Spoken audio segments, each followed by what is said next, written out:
4 semester online में दिए, उनमें भी दोबारा सप्ली नहीं आई क्योंकि चीटिंग कर करके पेपर देते थे। अब रिकॉर्डिंग शुरू हुई, रिकॉर्डिंग हो रही है, अब मत बोलो। ऐसे कर देते थे लोग, मैं नहीं करता था कभी भी।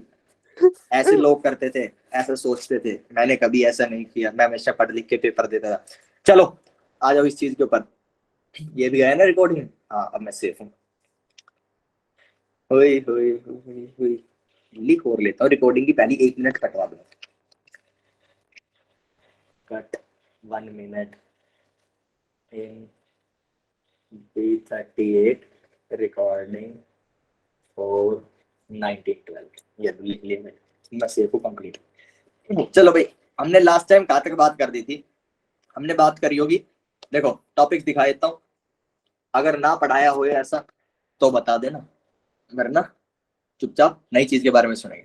इक्विलिब्रियम की डेफिनेशन बताई कि अगर किसी चीज में कोई चेंज नहीं आ रहा तो इक्विलिब्रियम होगा। मैंने स्टैटिक बताया, डायनामिक बताया। इक्विलिब्रियम दो तरीके का हो सकता है, static equilibrium, dynamic equilibrium. Static के अंदर क्या होता है, ए और बी रिएक्ट नहीं करेंगे। डायनामिक के अंदर क्या होता है, ए के अंदर से जितना पार्ट रिएक्ट कर खर्च होगा उतना ही सी के अंदर टूट के वापस आ जाएगा। चलो ये बात होगी। टाइप्स ऑफ केमिकल रिएक्शन पढ़ाया, इरिवर्सिबल रिवर्सिबल दोनों पढ़ाया। इरिवर्सिबल में एक ही डायरेक्शन होती है, रिवर्सिबल के अंदर दोनों डायरेक्शन होती है। रिवर्सिबल के अंदर क्या होता है, कुछ टाइम तक रिकॉर्डिंग कैसे मिलेंगी वो सिखाऊंगा। आज तो टाइम नहीं है। वैसे तुम्हारे ग्रुप के ऊपर मैथ का आ गया ना, यूट्यूब पे लिंक वगैरह। क्या करें, है ना 15 मिनट मेरे पास क्लास के बाद। आज ही तुमको स्क्रीन शेयर करके दिखा दूंगा कैसे तुमको रिकॉर्डिंग क्यों नहीं आती। ठीक है, ओके। और वो रिकॉर्डिंग मिलेंगी फिर कल सुबह से केमिस्ट्री की, तो क्योंकि वो आज रात को मैं अपडेट करूंगा। अभी ये बता दूंगा तुम्हें कैसे, तुम्हारे सामने क्या रखा होगा, वहां से तुम्हें क्या चीज मैथ वालों को दिखा दूंगा। मेरा तो अपडेटेड है नहीं, तो मैथ्स का मैं समझा दूंगा कैसे करना है, वैसा ही केमिस्ट्री का। चलो जी, back to types of chemical reaction. Irreversible reaction होता है, एक साइड में ये चलेगा। रिवर्सिबल रिएक्शन दोनों साइड चलता है। शुरू में ऐसा लगता है कि हमारे रिएक्टेंट्स प्रोडक्ट चेंज हो रहे हैं, एक डायरेक्शन में रिएक्शन चल रहा है, लेकिन एक टाइम पे आके इक्विलिब्रियम आ जाता है। जब इक्विलिब्रियम आ जाता है तो जितने रिएक्टेंट है उतने रिएक्टेंट रहेंगे, जितने प्रोडक्ट है उतने प्रोडक्ट रहेंगे, लेकिन रिएक्शंस चल रहे होते हैं, लेकिन दोनों के दोनों डायरेक्शंस के अंदर सेम रेट से चलते हैं। इसलिए जी रिवर्सिबल रिएक्शन जो होते हैं उनके अंदर दो डायरेक्शंस होती है। उसके अंदर क्या होता है, रिएक्टेंट प्रोडक्ट में कन्वर्ट होते हैं, लेकिन प्रोडक्ट भी साथ साथ रिएक्टेंट में कन्वर्ट होने शुरू हो जाते हैं। इक्विलिब्रियम स्टेट आती है हमारी रिवर्सिबल के अंदर। इरिवर्सिबल के अंदर नहीं आती है कि आती है, ये हम के इक्विलिब्रियम जब पढ़ेंगे उस टाइम पे चर्चा करेंगे। प्राची ने आपकी मदद कर दी है इंशा कि आपको प्लेलिस्ट दे दी, वहां पे प्लेलिस्ट के ऊपर भी आप सीधे सीधे ढूंढ सकते हो, लेक्चर नंबर लिख रखा होगा कि केमिकल इक्विलिब्रियम का पहला लेक्चर ये हुआ है, उस टाइम पे आप देख सकते हैं। और भी तरीके से हम बहुत ही सिंप्लीफाइड तरीके से आपको एक शीट देने वाले हैं, उसके अंदर लिख रखा होगा लेक्चर नंबर 1 जो है आपका इस चीज का लेक्चर नंबर 1 था, इसका ये लिंक रहा आपका रिकॉर्डिंग का, और ये लिंक रहा आपका नोट्स का। ठीक है जी, ऐसे करके हमने ये सब बातें कर ली। क्वेश्चन किया था, जिस क्वेश्चन के अंदर हमने क्या किया था कि हम अलग अलग तरीके की रिएक्टेंट्स और प्रोडक्ट्स के मोल्स निकालेंगे कि एंड ऑफ रिएक्शन के ऊपर कितने मोल्स मिल जाएंगे। आज हमें जो बात करनी है फिजिकल इक्विलिब्रियम और केमिकल इक्विलिब्रियम। इक्विलिब्रियम को दो बेसिस पे और डिवाइड कर सकते हैं। पहले हमने कहा कि डायनामिक इक्विलिब्रियम हो सकता है, स्टैटिक इक्विलिब्रियम हो सकता है। अभी हम बात कर रहे हैं फिजिकल और केमिकल इक्विलिब्रियम की। एक और इसका क्लासिफिकेशन है, अब शांति से सुनते हैं। फिजिकल इक्विलिब्रियम, फिजिकल, इस कहानी में अगर किसी को दिक्कत आई हो या कोई समस्या हो तो लिख देना भाई। आपने अभी तक बहुत फिजिकल फास्ट फास्ट बोला। बोला तो पढ़ा चुका हूँ पिछली बार, अब यस वही धीरे धीरे सर। बोलूंगा तो फिर से क्लास खत्म हो जाए। हाँ ठीक है, ठीक है। वो तो फॉर्मेलिटी थी, करनी है। अब मुद्दे की बात, पिछली क्लास के अंदर क्या हुआ कि भाई एक बच्चा आया, वो बोला कि सर रिकैप मार दो। रिकैप मारते मारते 15 मिनट चले गए। फिर उनको मैंने बिठाया और 15 मिनट क्लास के बाद, वो एक रिकैप के चक्कर में फिर सारे बैठे। फिर मेरे को समझ में आया कि ये गलती दोबारा नहीं करनी। हाँ, तो रिकैप्स वगैरह जो है या तो ठीक लेक्चर है से रिकैप लो या फिर सही है। लेक्चर के बाद। चलो जी, फिजिकल इक्विलिब्रियम। देखो क्या होगा, आप लोग कहोगे कि सर फिजिकल रिएक्शन क्या होता है। फिजिकल रिएक्शन सर जब रिएक्शन ही हो गया तो फिर फिजिकल कैसा, ऐसा नहीं, ये तो नहीं कहोगे। पहले इसकी डेफिनेशन देता हूं। व्हेन इक्विलिब्रियम इज अटेन्ड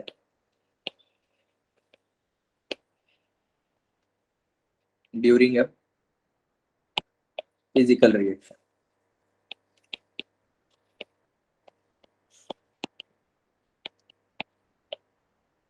इस चीज को क्या लिखेंगे, नो केमिकल रिएक्शन। यानी कि इक्विलिब्रियम आएगा, कैसे आएगा अभी एग्जांपल दूंगा तब तुमको अच्छे से समझ में आएगा। मैं कह रहा हूं कि केमिकल रिएक्शन नहीं होना चाहिए, no chemical reaction. Chemical reaction का कैसे पता चलता है भाई, जो पुरानी चीजें है ना, नो बॉन्ड ब्रेकिंग, कोई बॉन्ड ब्रेकिंग नहीं होनी चाहिए। No new product should be form, new products form नहीं होने चाहिए, न्यू कंपाउंड्स नहीं बनने चाहिए, ठीक है। नो केमिकल रिएक्शन का ये मतलब होगा शुड बी फॉलो। अब सर ऐसा कब होता है, ऐसा कब हो सकता है सर, इक्विलिब्रियम बना रहे रिएक्शन भी नहीं हो रहा। हम तो सर रिएक्शन पढ़ते हैं कि ए से बी मिक्स होकर सी बना रहा होगा और यहाँ पे फिर सर कभी इक्विलिब्रियम आ जाएगा, ऐसा पढ़ते हैं सर। ये क्या मतलब वो केमिकल रिएक्शन नहीं होएगा तो भी इक्विलिब्रियम आ जाएगा। एक एग्जांपल देखो बच्चों, फेज ट्रांजिशंस। फेज ट्रांजिशन बोले तो सॉलिड से लिक्विड में जाना, ठीक है जी। एक होता है डिसोल्यूशन, डिसोल्यूशन मतलब नमक को जो पानी में घोलते हैं, डिसोल्यूशन ऑफ। आज फर्स्ट लेक्चर है ना गौरव जी, ऐसे नहीं होता, आज सेकंड लेक्चर है, ठीक है। पिछली क्लास आप स्किप मार दिए क्या। Dissolution of gases into liquids. चलो जी, ये तीन बातें लिखें, इनको समझते हैं क्या होता है। पहले ये डियाग्राम देख लें, डियाग्राम, डियाग्राम की स्पेलिंग होती है DIA। चलो जी, ये दिखा रखे हैं सॉलिड से लिक्विड में जाएगा, लिक्विड से वेपर में जाएगा, सॉलिड से वेपर में जाएगा। ये क्या है बच्चों, फेज ट्रांजिशन है, आपकी स्टेट चेंज हो रही है। इस टाइप के जो रिएक्शंस होते हैं, रिएक्शन कैसे सर, इसको ऐसे करके लिख दो, H2O से सॉलिड से H2O गैस बन जाएगा।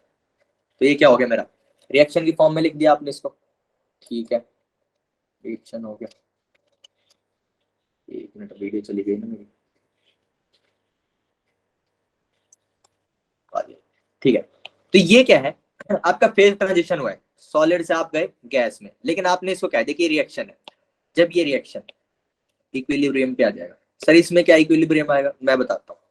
आप एक काम करो, इसको सॉलिड ना लेके सॉलिड ले लो, कोई बात नहीं, ये लिक्विड में चला जाएगा। पहले आप एक क्लोज्ड कंटेनर लो, उसके अंदर बर्फ रख दो, उसको हीट अप करना शुरू करो, ठीक है। क्या होगा, सबसे पहले तो मेल्ट होकर पानी में बदल जाएगी, पानी में बदल गई, ये लो, पानी में बदलने के बाद स्टीम में जाने लगेगी, स्टीम में जाने लगी, तुम्हें दिखेगा हाँ हाँ सर स्टीम में जा रहा है, पानी कम हो रहा है, इसका मतलब वेपर्स बन रहे हैं, ठीक है, ये भी होगा। अब क्या होगा, कुछ समय बाद अगर आपने हीटिंग कंटिन्यू करी तो और स्टीम नहीं बनेगी, स्टीम और नहीं बनेगी, ये पानी जितना है उतना ही रहेगा और स्टीम जितनी उतनी ही रहेगी, ठीक है। तो इक्विलिब्रियम आ जाएगा। सर कांस्टेंट हो गया अमाउंट, हमारे लिक्विड का अमाउंट कांस्टेंट हो गया विच इज रिएक्टेंट, हमारे सर गैस का भी अमाउंट कांस्टेंट हो गया विच इज प्रोडक्ट। तो हमारी अमाउंट्स क्या है, कांस्टेंट हो जाती है। ऐसा जब होता है तो हमारा इक्विलिब्रियम आ जाता है। अब सर आप हीट अप कर रहे हो, ये हीट कहाँ जाएगी, ऐसा सवाल भी किसी के दिमाग में आ सकता है। ये हीट जो है बेटा इस स्टीम की प्रेशर को बहुत ज्यादा इंक्रीज कर देगी। अब इसकी जो हीट है वो प्रेशर में जाने लग जाएगी, जैसे ही प्रेशर में जाने लगेगी आप खतरे में है।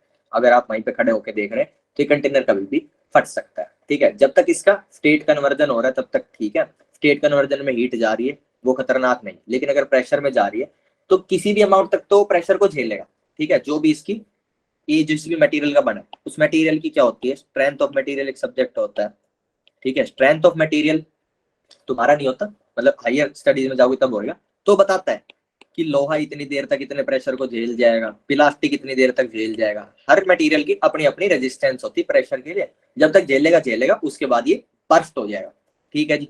इस टाइप के जो रिएक्शंस होंगे जिनके अंदर देखो कोई बॉन्ड ब्रेकिंग नहीं, H2O सॉलिड था, उसके अंदर कोई हाइड्रोजन नई चीज थोड़ी बना ली, ऑक्सीजन नई चीज थोड़ी बना ली, वो लोग वैसे के वैसे, उनका केमिकली कोई चेंज नहीं आया। तो बच्चों इस टाइप का जो रिएक्शन होगा दैट इज फिजिकल रिएक्शन। और उसके अंदर क्या मिलेगा हमको, उसके अंदर मिलेगा भाई साहब फिजिकल इक्विलिब्रियम। बिल्कुल बिल्कुल सही पकड़े हैं प्राची, सही बताए हैं, फिजिकल इक्विलिब्रियम। एक और चीज है, पानी में नमक NaCl, सादा नमक। अब तुम क्या करो, इसमें नमक डालो, एक चम्मच ले आओ, ठीक है, और इसको घुमाना शुरू करो। जैसे ही तुम इसको स्टीयर करोगे, सर सबको पता है बचपन से शिकंजी बनाते आ रहे हैं, ये जो सर मिक्स होना शुरू हो जाएगा, नमक आप डालोगे वो गायब हो जाएगा मिक्स करते ही, ठीक है। कुछ टाइम बाद क्या होगा भाई साहब, आप तो मान लो नमक मिक्स किया 2-3 चम्मच किए, ठीक है। अब पानी कह रहा है या तो टाटा नमक की थैली लेके बैठा हुआ डाले जा रहा है नमक।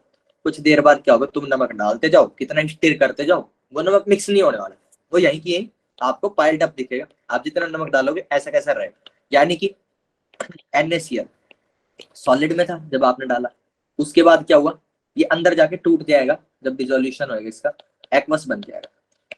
तो स्टार्टिंग में तो क्या हो रहा है कि NaCl सॉलिड से एक्वस में जा रहा है, लेकिन बाद में क्या हो जाएगा भाई साहब, जितना आप सॉलिड डाल रहे हो एज इट इज रहेगा, उसका अमाउंट कांस्टेंट, Na प्लस और Cl माइनस का अमाउंट कांस्टेंट, तो इक्विलिब्रियम आ जाएगा। कैसे इक्विलिब्रियम आएगा? Physical equilibrium. सर एक चीज लिखी थी, dissolution of gases into liquid, ये क्या चीज है बच्चों? पेप्सी होती है, Coca Cola, Pepsi, Thums Up, Fanta, इनके अंदर जैसे आप खोलते हो गैस निकलती है, वो गैस पहले कहाँ थी? इसके अंदर तो थी नहीं इतनी ज्यादा गैस, वो उस पार्ट मतलब एटमोस्फेयर में, जो उसके बॉटल का जो एटमोस्फेयर है ऊपर का खाली स्पेस, उसके अंदर नहीं होती हो गैस, वो उस कोल्ड ड्रिंक के अंदर डिसॉल्व होती है। जब आप उसको शेक करके बाहर निकालते हो ना, तो उसका डिसॉल्व फॉर्म गैस फॉर्म में आता है, जैसे ही आप खोलते हो वो बाहर आ जाती है। अगर आपकी कोल्ड ड्रिंक धीरे से आप खोलोगे तो उसके अंदर कोई गैस नहीं निकलेगी। इसका मतलब सर इसके अंदर गैस है तो सही, लेकिन वो इस लिक्विड के ऊपर नहीं है, वरना ये तब भी निकलती। अगर आप धीरे से खोलोगे तो आराम से खुल जाएगी, कोई गैस नहीं निकलेगी। इसका रीजन ये होता है उस टाइम आपने शेकिंग तो की नहीं, तो गैस बाहर नहीं आती, ठीक है, वो गैस बाहर नहीं आएगी। इसका मतलब सर लिक्विड के अंदर भी गैस डिसॉल्व हो सकती है। अब ऐसा तो है नहीं कि तुम एलपीजी का सिलेंडर लाओगे और 20 वाली कोक के अंदर मिक्स कर दोगे, उसका भी कोई इक्विलिब्रियम होता होगा।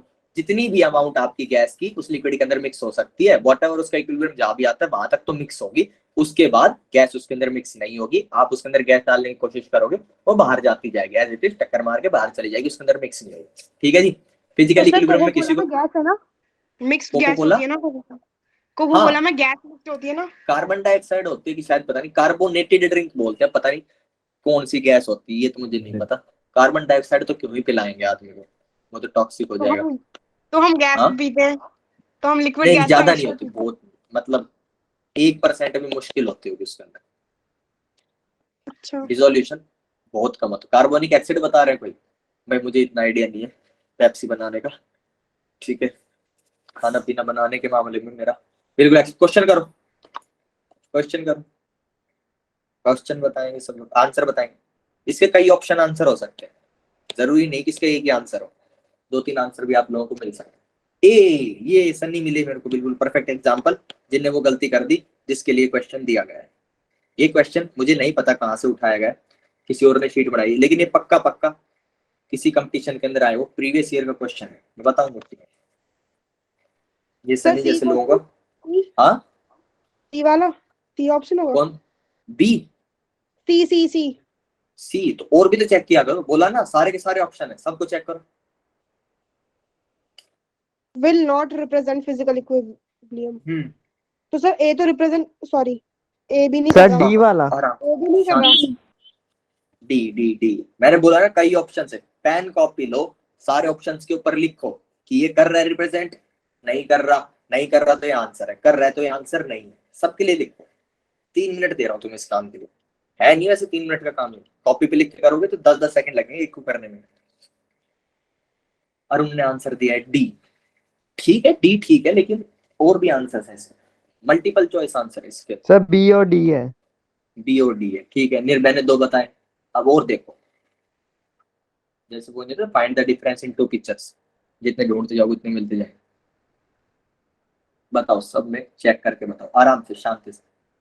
जल्दी आंसर देने से कभी भी इनाम नहीं मिलता, सही देने से मिलता है। D and B, okay. B C D, अब देखो सनी ने आराम से लिख के बी सी डी बताया, इसका मतलब उसने कहीं चेक किया। चलो जी, बी सी डी हो गया, ओके। श्रुति ने बी और डी बताया, शार्दुल जी ने बी बताया है, और बताओ अंजलि का भी बी डी, प्राची ने बी सी एस बताया, यानी कि डी बता रहे हैं, ठीक है, B C D, okay. A B है, सी डी नहीं है, ठीक है गौरव। गौरव बेटा एक तो ना तुम पिछली क्लास अब रिकॉर्डिंग की देख के ना, ये बता दिया मैंने, अगली क्लास के अंदर पिछली क्लास की बातें पूछ लूंगा, फर्स्ट क्लास के। अनीश जो है बी डी बता रहे हैं, हाँ बोलो, कहाँ मिलेगा ये पूछ रहे हो, ये भी बता दो, मेरे नंबर के ऊपर मैसेज करना, मैं लिख दे दूँ। प्रभात ने बी डी बताया है, ओके ठीक है। बताओ भाई, 30 बच्चे इस क्लास में, सिर्फ 2 ने सही आंसर दिया है, और मेरे हिसाब से लगभग 10-15 ने आंसर बताया है। यार बोल ही क्यों सर, आप सारा सारा डेटा आएगा आपके पास, बोल ही इस संडे को पक्का। बस हो गया, 3 मिनट दिए थे मैंने तुमको, 35 से 38 तक, 1 मिनट और ले लो। अरुण ने सारे आंसर बता दिए अपने कि सर मेरे हिसाब से ये आंसर होना चाहिए। ठीक है जी, 3 लोग हो गए इस क्लास में जिनने सारे आंसर दिए हैं। श्रुति कह रही है बी भी है, तो बेटा बी और डी तो आप बता ही चुके, बी और डी तो बता ही चुके शायद श्रुति ने, बी और डी तो लिखे ही तुमने। जल्दबाजी जल्दबाजी, यही याद नहीं है कि क्या लिखा है। बी और डी तो बता चुके, और कौन सा ये बताओ।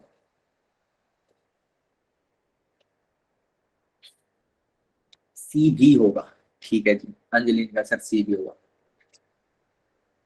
चलो ठीक है, 38 हो गए, आ जाओ, pen copy down and put your eyes on the screen.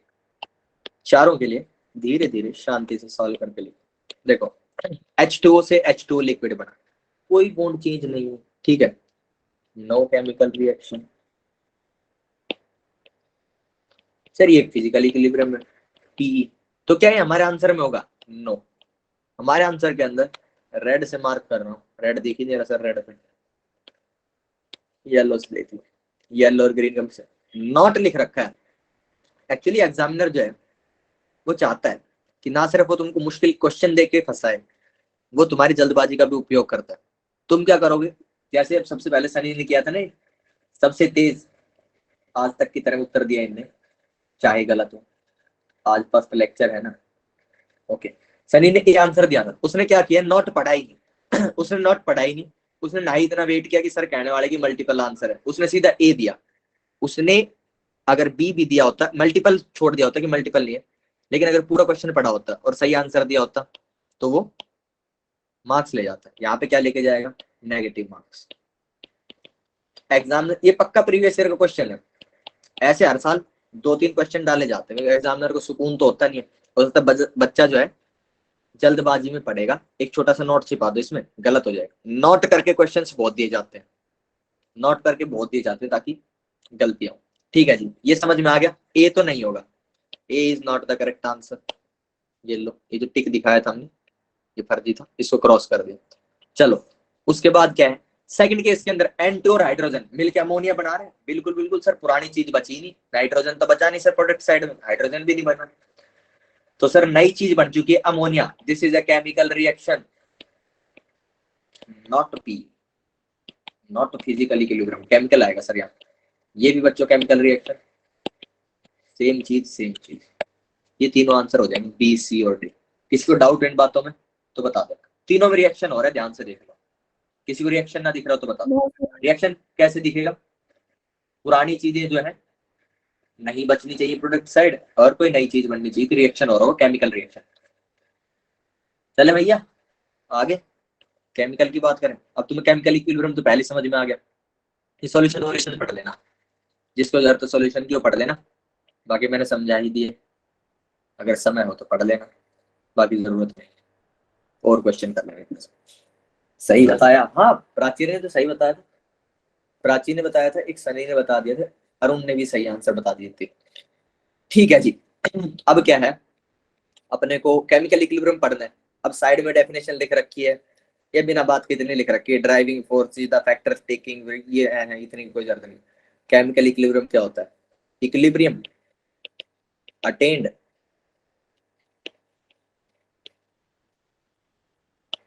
When a chemical reaction is going on, बस इतना सा है। ये ड्राइविंग फोर्सेज वगैरह ऐसी कोई डेफिनेशन याद करने की जरूरत नहीं, नहीं इसको पढ़ के समझने की जरूरत है। बिना बात के इतने भारी का क्या करोगे, सिंपल सी बात है, तुम्हारे पास एमसीक्यू क्वेश्चन आएगा, उसके अंदर पूछेगा ये केमिकल इक्विलिब्रियम है क्या, टिक मारना है, कौन ड्राइविंग फोर्सेज वगैरह की बात करेगा। चलो जी, ये समझ में आ गया केमिकल इक्विलिब्रियम क्या होता है। किसी को इसमें शक हो तो बता देना, N2 H2 3H2 this goes this and 2NH3, ऐसे टाइप का जो रिएक्शन होगा उसके अंदर क्या हो रहा है सर, बॉन्ड्स बढ़ रहे हैं, बॉन्ड्स टूट रहे हैं, तो सर ये वाला क्या हो जाएगा, केमिकल इक्विलिब्रियम। ठीक है, अब मुझे ऐसा याद आ रहा है, मुझे एक क्वेश्चन कराने की जरूरत है तुम लोगों से, आ गया ये वाला, अब याद आ गया। रेट के ऊपर बात करेंगे बच्चों, रेट क्या होता है, रेट, सबसे पहले रेट की डेफिनेशन लिख देता हूँ, किताबी डेफिनेशन जो है वो है the the change in concentration, moles, pressure, volume of reactant and products per unit time. ठीक है, ये तो हो गया रेट, रेट या रेट ऑफ रिएक्शन बोल। ठीक है जी, सिंपल सी बात, सबको समझ में आ गया सर। चेंज को जब टाइम के साथ इवेल्युएट करके देखेंगे इतनी देर में इतना चेंज आता है, सर वो रेट की तरफ इंडिकेट करेगा। अगर कह देंगे सर 5 मोल पर लीटर, 5 मोल पर मिनट, इतनी स्पीड से जो है सर हमारा रिएक्शन हो रहा है, समझ में आ जाएगा रेट ऑफ रिएक्शन ये है, 1 मिनट के अंदर 5 मोल गायब हो जाएगा। ठीक है जी, ओके। अब मेरे को तुम्हें बताना है कि rate of reaction of reactant कैसे निकालते हैं और rate of reaction of product कैसे निकालते हैं, ये दो चीजें बताऊं। उनसे पहले ये बता रहा हूँ, अगर मैं कभी रेट ऑफ रिएक्टेंट बोल दूं अभी आगे, ये बार बार आएगा तो समझ जाना मैं इसकी बात कर रहा हूँ। ठीक है, ऑफ रिएक्शन रह गया मुझसे बोलने। ठीक है जी, ओके। बात करते हैं rate of reaction of reactant की। सबसे पहले rate of reaction of reactant equal जनाब rate of disappearance of some reactants. ठीक है जी, ओके। तो सर इसको कुछ मैथ में बता दो। मैथ में जो है ऐसे लिखोगे, minus of change in reactant divided by delta.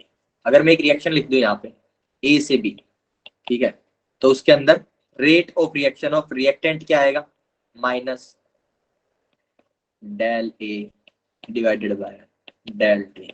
ये क्या हो जाएगा, आर ए। ठीक है जी, ये हो गया, ओके। माइनस क्यों आया सर, एक्चुअली बच्चे जब आप डेल निकालोगे ना रिएक्टेंट का, तो रिएक्टेंट ना घट रहा है।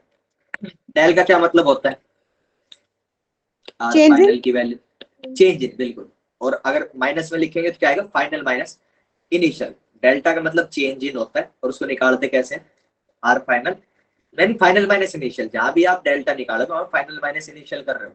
अब रिएक्टेंट जो है बच्चों आपका घट रहा है, तो इसका मतलब आर एफ जो होगा वो आर आई से छोटा होगा। इसका मतलब सर ये जो डेल्टा रिएक्टेंट की वैल्यू है ये हमेशा नेगेटिव मिलेगी आपको, ये नेगेटिव मिलेगी। और रेट जो है वो हमेशा पॉजिटिव में रिपोर्ट किया जाता है वैसा। अगर रेट हमें पॉजिटिव में रिपोर्ट करना है और ये डेल्टा हमें नेगेटिव दे रहा है, तो हमने एडजस्टमेंट करने के लिए एक माइनस पहले ही आगे लगा दिया फॉर्मूले में, तो क्या हो जाएगा हमारा आंसर रेट का पॉजिटिव आएगा। अब ऐसे ही अगर मेरे को rate of reaction of products लिखना, तो वहां क्या आ जाएगा, आएगा delta product by delta T. ठीक है जी, क्योंकि रिएक्टेंट के लिए तो माइनस आ जाती है डेल्टा की वैल्यू, हमारे प्रोडक्ट के लिए इसकी वैल्यू नेगेटिव नहीं आती, प्रोडक्ट के लिए डेल्टा की वैल्यू पॉजिटिव आती है। प्रोडक्ट तो जो है धीरे धीरे बढ़ रहा है, तो उसकी फाइनल वैल्यू इनिशियल से तो ज्यादा ही होगी। ये लो भाई, rate of reaction sir product minus में reactant, product minus reactant. Asadullah आपकी आवाज क्लियर नहीं आ रही बच्चे, इस चैट में लिख दो आप। सर उन्होंने बोला है प्रोडक्ट माइनस रिएक्टेंट। ना ना ना ना ना, प्रोडक्ट माइनस रिएक्टेंट क्यों करोगे, प्रोडक्ट की फाइनल वैल्यू माइनस उसकी इनिशियल वैल्यू। ठीक है, ये करना है, रिएक्टेंट थोड़ी घटा देंगे इसके लिए। डेल्टा का मतलब यहाँ पे डेल्टा रिएक्टेंट का मतलब है रिएक्टेंट की इनिशियल और फाइनल वैल्यू का डिफरेंस चाहिए, final minus initial of product. ठीक है, rate of formation of products, ये आ जाएगा भाई साहब delta product divided by delta. अगर किसी को इस चीज में कोई समस्या है तो मेरे को बता दे, अदरवाइज एक क्वेश्चन करने चले। फॉर्मूले खींच लो आप स्क्रीनशॉट, कॉपी पे लिख लो और एक क्वेश्चन करके बताओ। क्वेश्चन गोज लाइक, ए से बी बना रहे हैं, टी इक्वल 0 पे 2 मोल थे A, T equal 5 minute which is equilibrium time, equilibrium time. Equilibrium जैसे बोलते हैं तब याद आता है कि रिवर्सिबल रिएक्शन दिखाना। इस टाइम के ऊपर बच्चों मेरे पास ए बचा होता है 0.5 मोल।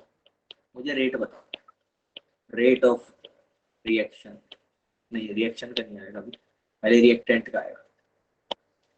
रेट ऑफ रिएक्टेंट लिख दो, वही शुरू कर दिया मैंने। ऑफ रिएक्शन काटना, रेट ऑफ प्रोडक्ट भी बता दो। चलो जी बताओ, 3 मिनट का समय आप लोगों के पास, 8:51 तक, जल्दी जल्दी मुझे बता दो कि आंसर्स क्या।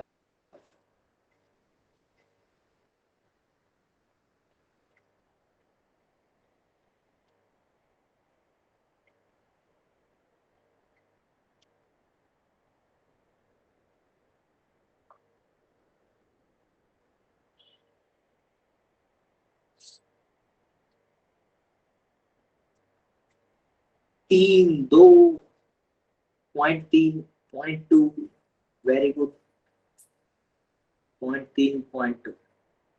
तो एक बच्चे का तो ठीक है, मुस्तफा का ठीक है, श्रुति का जो है वो गलत है, 0.2 नहीं आएगा बेटा। और उनका भी आंसर 0.3 ठीक है। यूनिट और बताओ भाई। अच्छा हाँ, वहां पे रेट में क्या लिखा था, change in concentration, moles, volume, किसी में भी चेंज के हिसाब से बता सकते हो। रेट ऑफ रिएक्शन जो है आप मोल पर मिनट भी बता सकते हो, मोल पर सेकंड भी बता सकते हो। आपको सिर्फ इतना बताना है किस स्पीड से आपके प्रोडक्ट और रिएक्टेंट चेंज हो रहे हैं, ठीक है ना, इतना बताना है। आप चाहे मोल्स के टर्म में बताओ, चाहे उनकी कंसेंट्रेशन चेंज हो रही है उसके टर्म्स में बताओ, किसी भी एक टर्म में बता सकते हो। तो अब इसकी यूनिट और बताओ।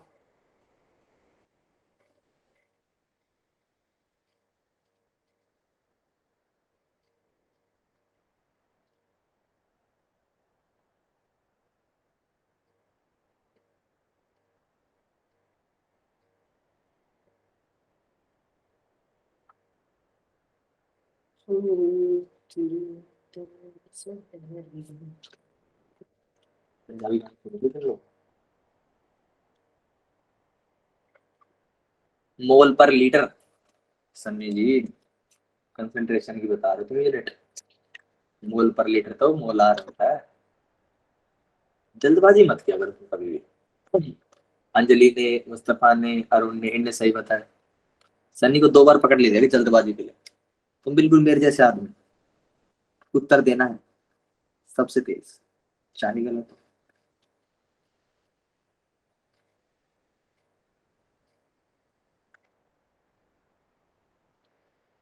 रिएक्टेंट में 3 है, 0.3 है। हाँ जी, रिएक्टेंट में 0.3 है, रिएक्टेंट में 0.3 है। 51, 1 मिनट हो रहा है भाई साहब।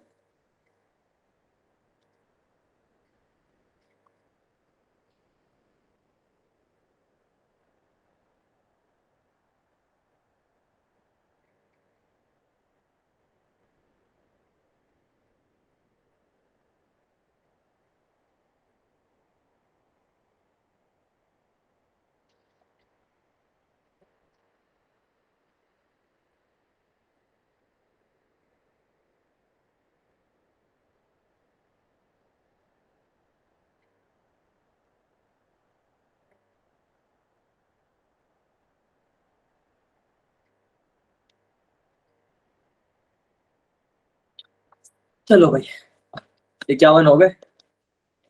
ऑर्डर 41, रोटी मंगवा ली मैंने इतनी देर में।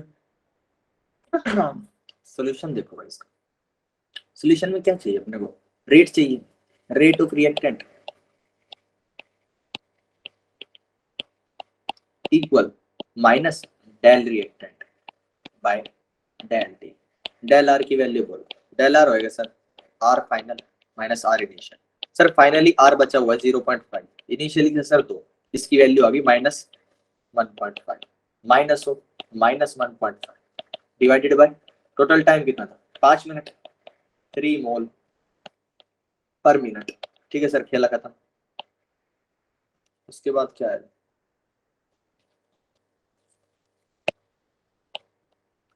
उसके बाद आएगा भाई साहब रेट ऑफ प्रोडक्ट, क्या हो जाएगा डेल प्रोडक्ट बाय डेल। अच्छा इसके अंदर थोड़ी सी मेहनत है, अगर 1 मोल से 1 मोल बी बनता है, 1 मोल ए खर्चता है और 1 मोल बी बनाता है, इसके कितने खर्च हुए? इसके 1.5 मोल खर्च हो चुके हैं। जिनने मेरे को आंसर बताया होगा 0.5 डिवाइडेड बाय 5, उनका तो सही होगा। जिनने टोटल 0.5 बनाए, इसका आंसर तो आगे 0.3। जिनने 0.1 बताया ना, उनने यही गलती करी है। उनने कहा कि बी भी बना होगा 0.5 मोल सर, 1 मोल से सर 1 मोल बनता है ना। उन्होंने कहा सर ये 0.5 मोल बचा है ना, तो ये 0.5 मोल बना होगा। ये नहीं करना है, कितना यूज हुआ है उतना बनता है, तो 1.5 मोल यूज हुआ है। ठीक है जी, ये मिस्टेक काफी लोगों ने कर रखी है। 1.5 मोल इसके यूज हो गए, इसका मतलब बी फाइनल जो है वो 1.5 है। बी फाइनल 1.5 है। बी इनिशियल की क्या वैल्यू थी? 0 थी सर, शुरू में कुछ भी नहीं था। ये क्या होगा 1.5। मेरे पास डेल पी क्या मिल गया मेरे को? Del P is 1.5 divided by 5. The answer is same for this as well, मोल पर मिनट। ठीक है जी, ये हो गया, ये सोल्यूशन हो गया। किसी को इसमें कोई शक है तो बताएं मेरे को, अदरवाइज एक और क्वेश्चन करें। अच्छा सर ये सेम ही आते हैं क्या? दोनों क्यों निकाल रहे थे सर? फिर एक ही निकाल के कर लेते हैं। ऐसा कुछ अगर किसी के दिमाग में हो तो उसके लिए ये क्वेश्चन स्पेशली है। H2N2 H2 plus 3H2 2NH3 बनाता है।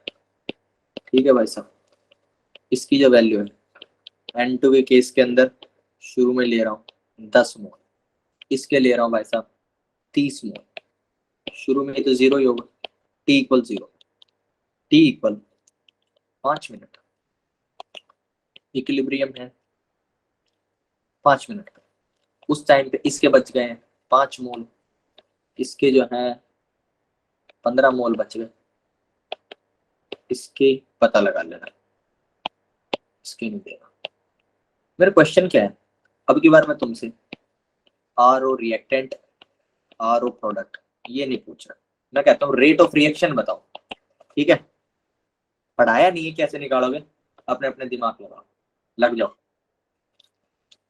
सबसे पहले तो तुम एक चीज देखो कि जरूरी नहीं है कि सबकी वैल्यूज रेट की सेम आए, अलग अलग आ सकती। उसके बाद जो अलग अलग वैल्यूज आ जाएंगी उसके अंदर से रेट ऑफ रिएक्शन कौन सा है ये बताने के लिए आपको सोचना है कि कौन से को रेट ऑफ रिएक्शन बताओ, या फिर इनसे रेट ऑफ रिएक्शन कैसे बताओ।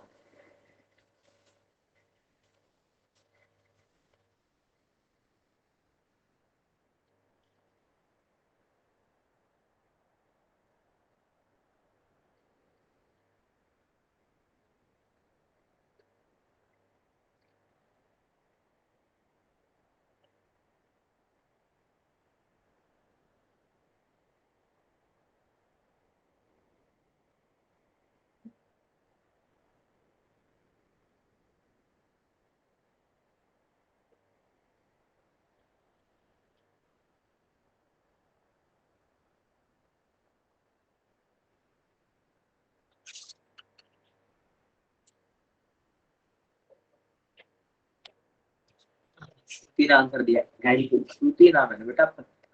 N2 equal 1, 3H2 equal 3। N2 का रेट बताया आपने 1 मोल पर मिनट। रीना नाम है, ठीक है। पता नहीं यार, एक और बच्ची है जो रीना नाम की आईडी से ज्वाइन करती है, उनका नाम रीना शर्मा है क्या? तो शायद उनका नाम श्रुति है। Okay, got confuse, sorry. Reena ने बताया N2 जो है 1 मोल, यूनिट लिखो बेटा। Rate of reaction for Mustafa ji, आप इंशा वाली आईडी से मुस्तफा है ना?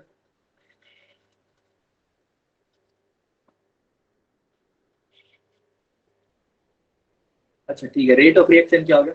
अबू ज़र है, अरे यार कुछ है। जो लोग अलग आईडीज होते हैं उनका मुझे कुछ नहीं याद है। चलो ठीक है, अब याद कर लो, मिक्स हो जाता है ना। ठीक है जी, तो अबू ज़र ने बताया रेट ऑफ रिएक्शन 4 आएगा sir. Good good, very good. 1 और 3 लेना बेटा। NH3 का और बताओ, और फिर रेट ऑफ रिएक्शन क्या होगा इस पे सोचो। 9:02 तक तुम्हारे पास समय।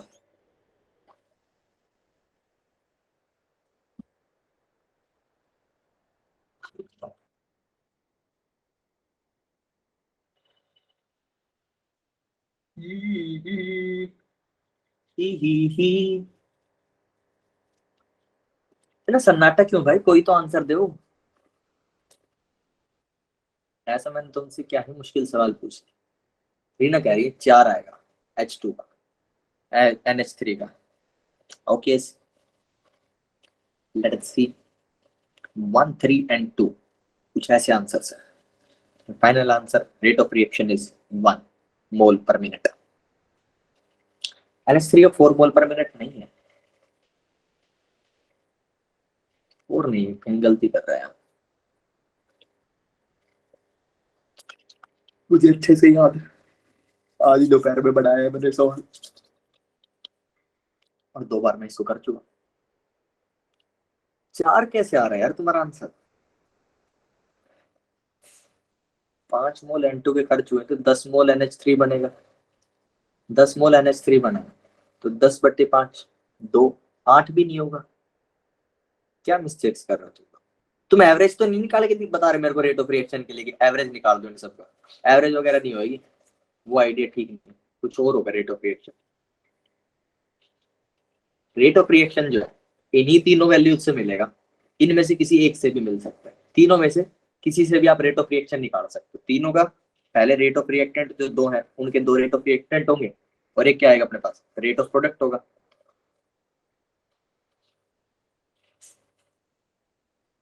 उन तीनों से आप रेट ऑफ रिएक्शन निकाल सकते हो।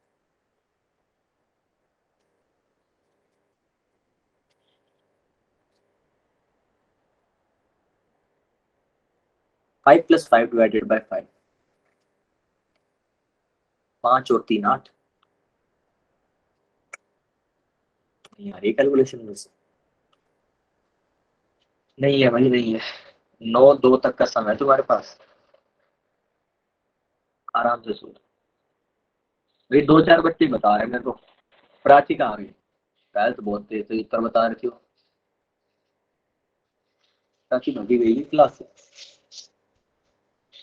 अरुण अरुण ने बताया 2। सनी भाई तुमने 2 बार सबसे पहले गलत आंसर दिया है, अब की बार तुम सही निकाल रहे हैं टाइम लेके। चलो, अरुण कह रहे हैं कि रेट ऑफ रिएक्शन 2 मोल पर मिनट आएगा। ऐसा मैं मान रहा हूँ कि पर मोल, सॉरी मिनट पर मोल है इनका आंसर। सही क्या है ये तो पता चलेगा। चलो चलो चलो, बाकी ये सही उत्तर नहीं है। रेट ऑफ रिएक्शन इज 1 मोल पर मिनट।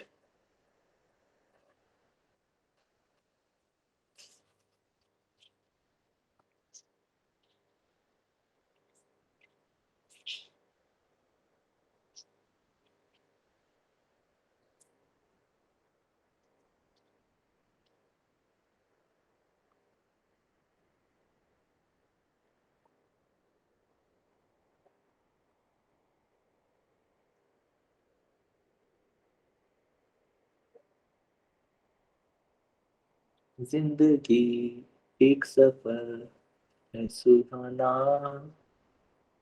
यहाँ क्या आंसर आए किसने जाना। मैं बता दूं तो मैंने तो टाइम दे रखा है 9:02 तक। अब ये एक बार मैंने कमिटमेंट कर रखी है, तो कोई बालक अगर 9:02 के हिसाब से तैयारी कर रहा हो तो उसके लिए रुकना पड़ेगा। बाकी कितना ही टाइम बचा है, 1 मिनट बचा है। मैं तो बताऊंगा ही ऑफकोर्स, भाई आया तो बता के जाएगा। कोई नहीं कर रहा, ऐसी बात है। और मुझे पता नहीं चल रहा ना कोई कर रहा है कि नहीं कर रहा। कोई नहीं, 1 मिनट की बात है ना बस, फिर बताएंगे। मजा आएगा तुमको देख के पूरा क्वेश्चन। चलो तब तक मैं सबके आंसर बता देता हूँ। रेट ऑफ, ऐसे लिख देता हूँ, N2 का, N2 का है भाई साहब रेट 1 मोल पर मिनट। H2 का है 3 मोल पर मिनट। RNH3 है 2 मोल पर मिनट। 9 तो हो गए भाई, और जल्दी से रेट ऑफ रिएक्शन है 1 मोल पर मिनट। चलो जल्दी जल्दी उड़ाते हैं। RN2 चाहिए, क्या करना है, minus of del N2।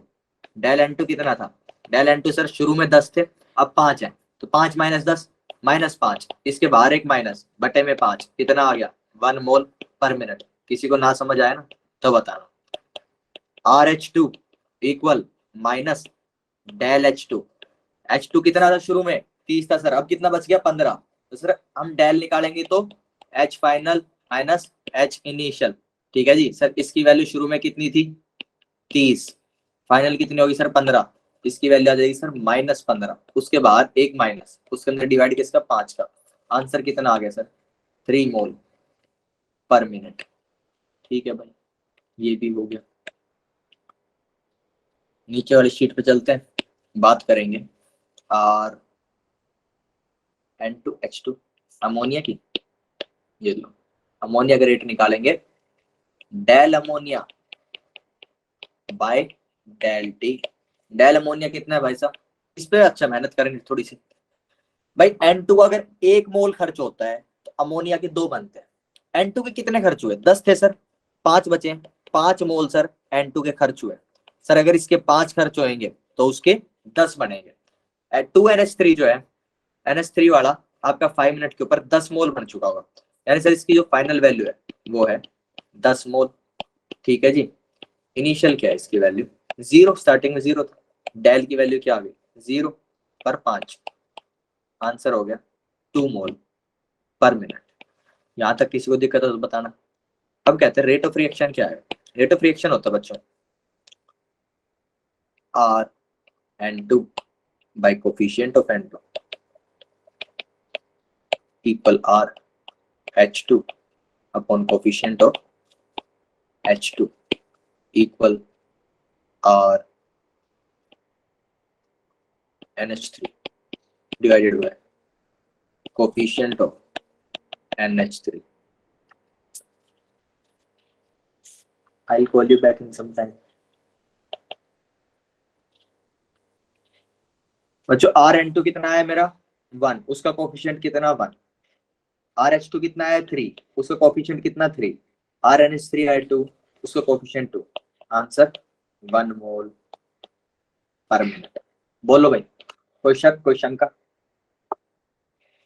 Anyone, किसी ये बात समझ में ना आई हो कि रेट ऑफ रिएक्शन कैसे निकाले।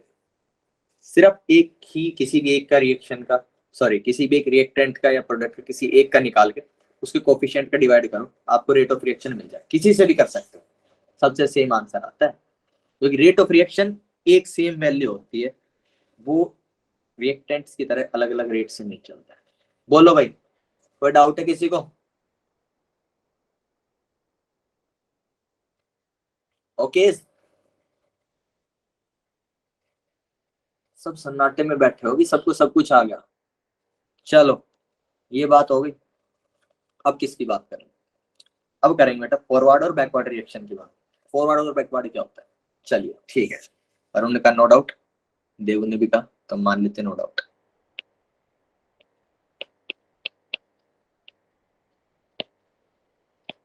यही ये जो रिएक्शन है बच्चों, ये 2 रिएक्शंस बता रहे हैं।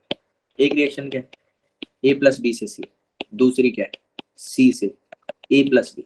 ठीक है, रिवर्सिबल रिएक्शन के अंदर 2 रिएक्शंस एक साथ चल रही होती है। ये कौन सी बच्चों, ये फॉरवर्ड रिएक्शन। जिस फॉर्म में आपने लिख रखा है रिएक्शन को वो फॉरवर्ड कहलाती है। आपने A + B गिव्स C ये लिखना चाह, ये भी लिख सकते हो, इक्विलिब्रियम के टाइम पे तो कुछ भी लिख सकते हो। ठीक है, फॉरवर्ड रिएक्शन वो लिखते हैं जिसके रिएक्टेंट स्टार्टिंग में लिए गए। तो अगर आपको हिस्ट्री पता है, आपको पता है कि आप A + B डाल रहे हो शुरू में, तो उस केस के अंदर फॉरवर्ड रिएक्शन A + B से C हो जाएगा। ये बच्चों बैकवर्ड रिएक्शन। ठीक है जी, backward reaction.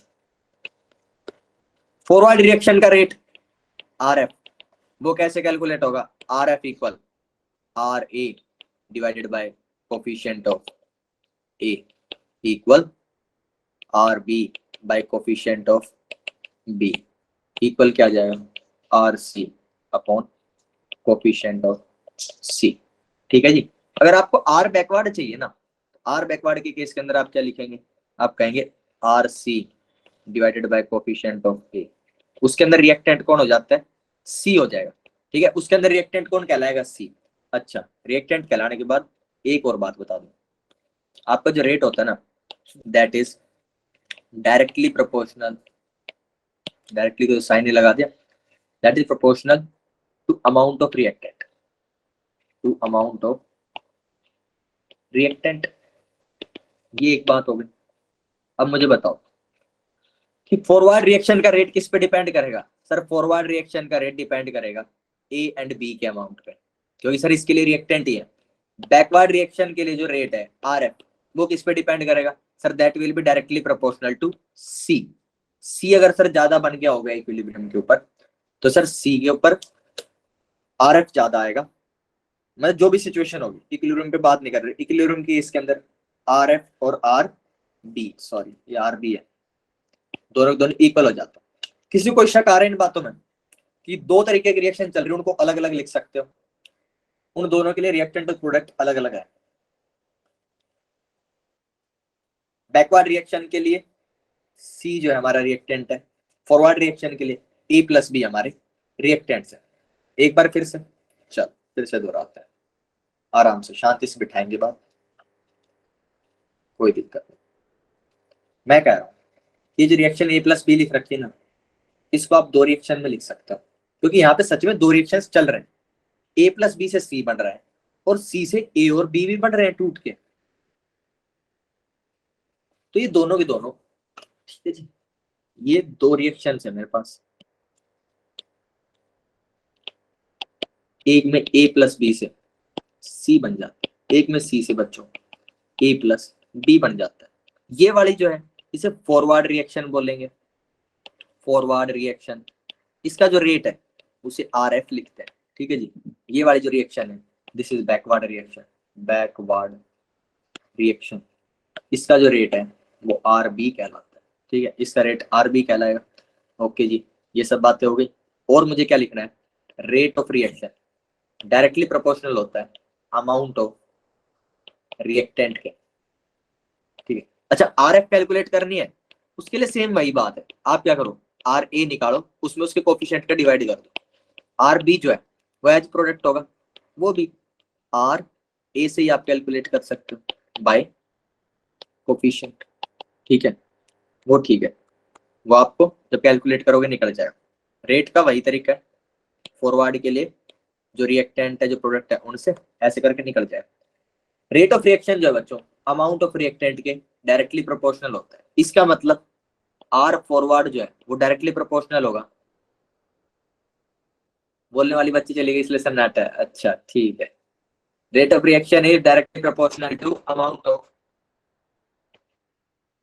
A and B. Rate of reaction of backward is directly proportional to amount of C, क्योंकि बैकवर्ड वाली जो रिएक्शन है इसके लिए रिएक्टेंट कौन है? सी है। फॉरवर्ड वाले के लिए रिएक्टेंट कौन है? ए और बी है। बताओ देवी देवू, ठीक है ना? अब समझ आ गया? Okay.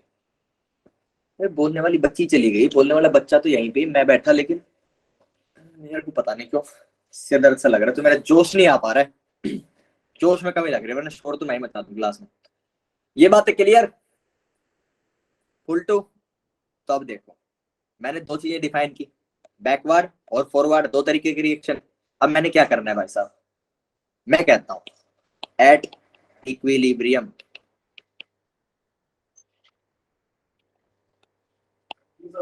Rate of forward reaction is equal to rate of backward reaction. Equilibrium के टाइम ये ऐसा होगा सर, बाकी टाइम्स क्या हो रहा होगा? आओ कुछ ग्राफ्स बनाते हैं।